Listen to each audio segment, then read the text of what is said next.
وشكا، واستعيدي كل أسرار الهدى.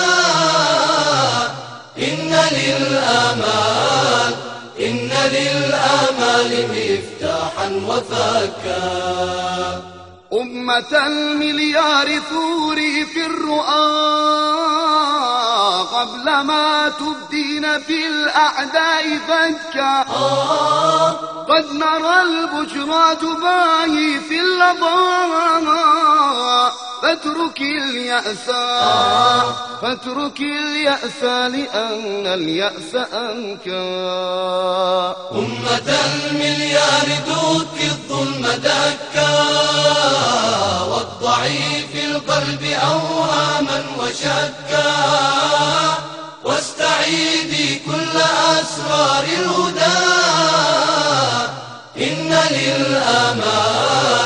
إن للآمال مفتاحا وفكا.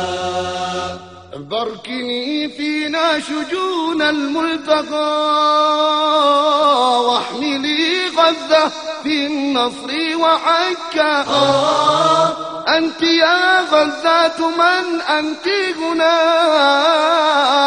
أنت من أشعل آمالي وأبكى. أمة المليار دك الظلم دكا، والضعيف القلب أوهاما وشكا، واستعيدي كل أسرار الهدى. إن للآمال مفتاحا وفكا. أنت يا غزة من أنت هنا، أنت من أشعل آمالي وأذكى. قد فضحت الغرب في إنسانها، ولدى الأعراب ما زلت المحاكا. أمة المليار دك الظلم دكا، والضعيف القلب أوهاما وشكا، واستعيدي كل أسرار الهدى. إن للآمال مفتاحا وفكا. رتب الأقصى على وعد دنا، واصلب الوهم تراتيلا وما بكى. هاشم الجود وللجود أب، أحسنت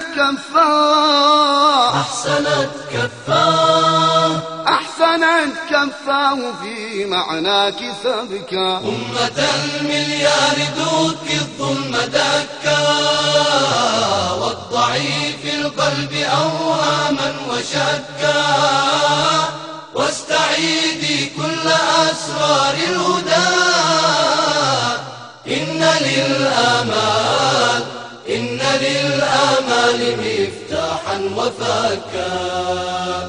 فاسلمي يا غزة الجود اسلمي، كي يؤدي المجد في مسراك نسكا.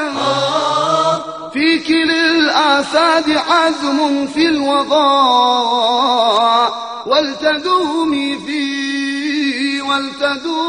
في رحاب الطور أذكى.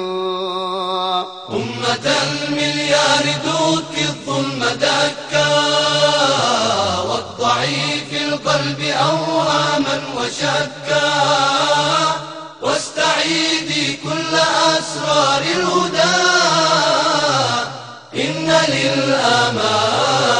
إن للآمال مفتاحا وفكا. جاء في أحد كتب اليهود المحرفة وهو كتاب العهد القديم: أما مدن الشعوب التي يهبها الرب إلهكم لكم ميراثا فلا تستبقوا فيها نسمة حية، بل دمروها عن بكرة أبيها. وفي تلمودهم الصهيوني: اقتلوا أفضل الأغيار، وأفضل الأغيار هم غير اليهود. ومن هنا فإن ثقافتهم الدينية الشيطانية تؤدي إلى العنف وتحرض عليه. فأين اليقظون من أمة المليار من المسلمين من هذا العدو المتغطرس العنصري؟ أين الأمة المحمدية الطاهرة في رسالتها وفي تعاليمها وفي إنسانيتها؟ أين أمة التضحيات والبطولات والتاريخ الناصع الذي علم الدنيا تعاليم سيد الخلق وحبيبها محمد صلى الله عليه وآله وسلم؟ إن للآمال مفتاحا وفكا